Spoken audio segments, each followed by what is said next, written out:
बार बार की बातचीत में एक व्यक्ति का नाम छूट रहा था, जिसको मैं लाना चाहता हूं अपनी तरफ से। कहीं ना कहीं तमाम बातचीत, तमाम सब कुछ हो रहा था, उसके बावजूद भी सोनम वांगचुक और देश के मौजूदा गृह मंत्री अमित शाह के बीच में कहीं ना कहीं कड़वाहट दिखी। क्योंकि सोनम वांगचुक जो मांग करते थे या जो बयान देते थे, उसको लेकर केंद्र सरकार हाल के दिनों में या बीते कुछ सालों में, जब वो पैदल चलकर भी दिल्ली तक आए और दिल्ली के बॉर्डर से पहले ही गिरफ्तारी हो गई, फिर वो लद्दाख भवन में बैठ गए स्ट्राइक पे। तो ये सब कुछ होता रहा और उसमें बार-बार अमित शाह का नाम आता रहा।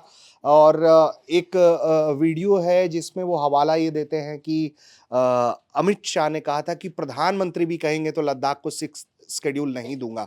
तो क्या ये वो कड़वाहट है जो अब इस तरीके से दिखाई पड़ रही है कि जो सिस्टम, जिस सिस्टम पर आप आरोप लगा रही हैं प्रेशर बनाने का, वो सिस्टम अब आपको करप्ट कर रहा है? तो ये सारी जो इश्यूज होती हैं देश में, ये तो मिनिस्ट्री ऑफ होम अफेयर्स के जी, अंडर बिल्कुल। आती हैं। तो इसीलिए अमित शाह जी का नाम लिया जा रहा है। और जब एपेक्स बॉडी में सोनम को इंक्लूड भी किया गया जुलाई में, क्योंकि कुछ सीनियर लीडर्स ने रिज़ाइन किया, तो टॉक्स की जब बात हुई तो ये पता चला कि एमएचए में ने कहा कि ऊपर से ये डिसीजन आया है कि सोनम को इंक्लूड नहीं किया जाएगा टॉक्स में। वैसे तो सोनम को कुछ फ़र्क नहीं पड़ा, उन्होंने कहा कि आप मेरे बिना भी जाओ, पर ऊपर से तो वही एक नाम की तरफ पॉइंट करता है। और बहुत सारे हमारे जो सीएसआर के प्रपोजल्स थे जो कि साइनिंग स्टेज पे थे एमओयू में, तो वो भी कैंसिल हो गए लास्ट मिनट में। तो जब, क्योंकि वहाँ पर हमारे दोस्त थे, तो हमने पूछा, तो उन्होंने भी बताया कि ऊपर से एमएचए में से ये आया है। तो ये सारी चीज़ें मिस्टर अमित शाह को ही पॉइंट आउट करती हैं। और इसीलिए मैं ये कहना चाहूँगी एमएचए को भी और ऊपर जो भी है जो ये कर रहा है, कि इस हर इशू को फोर्स या पावर से सॉल्व नहीं कर सकते। कुछ चीज़ें हैं जो बहुत आसानी से डायलॉग और डिस्कशन से सॉल्व हो सकती हैं। और सोनम वांगचुक कोई डरावने या देश हित में ना सोचने वाला इंसान नहीं है, और वो एक साइंटिस्ट हैं और बहुत एक रीज़नेबल इंसान है। और अगर वो अनशन कर रहे थे तो इसलिए ताकि लोगों का एमएचए का इस पे ध्यान जाए कि ये बहुत बात आगे निकल गई है। जो आप डिले कर रहे हो टॉक्स के लिए, ये डिले करना ज़रूरी नहीं है। ये एक ही मात्र तरीका रह गया था इस मुद्दे पर अटेंशन लाने का।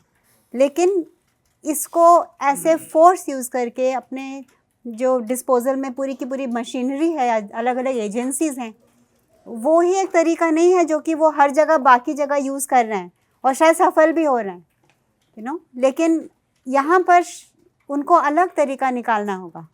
यहाँ पर जो इंसान गांधीयन वे से बिलीव करता है, जो कभी प्रोटेस्ट में वायलेंस नहीं लाएगा या कभी आप पे वो नहीं कहेगा, उसको आप अलग तरह से डील कर सकते हो उस सोल्यूशन को। और ये सिर्फ सोनम की बात नहीं है, गांधीयन वे से पूरे लद्दाखीज जो हैं, वो एक ऐसी कौम है जो कि बहुत शांति प्रिय है।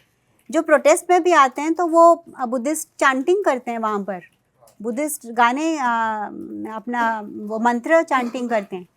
तो ऐसे इलाके के साथ आप डील नहीं कर सकते हो जैसे आप बाकी जगहों पे करते हो, जहाँ फोर्स और स्ट्रेंथ यूज़ करते हो।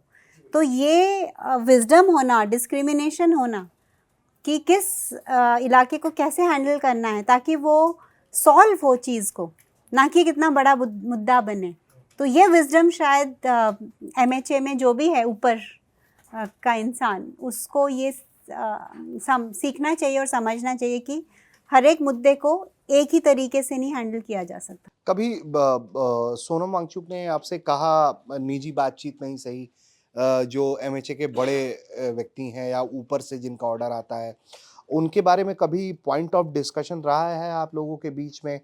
मेरी जानकारी में कोई सार्वजनिक मुलाकात मेरे ध्यान में नहीं है कि वन टू वन कभी उनसे उनकी मुलाकात हुई है। आपके ध्यान में हो तो बताइए कि कभी वो उनकी मुलाकात हुई हो, कभी कोई बातचीत हुई हो, इन घटनाओं से पहले भी?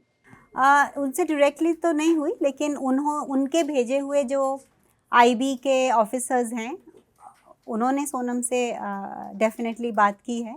और सॉल्यूशन सोनम ने बताया है कि कैसे किया जा सकता है।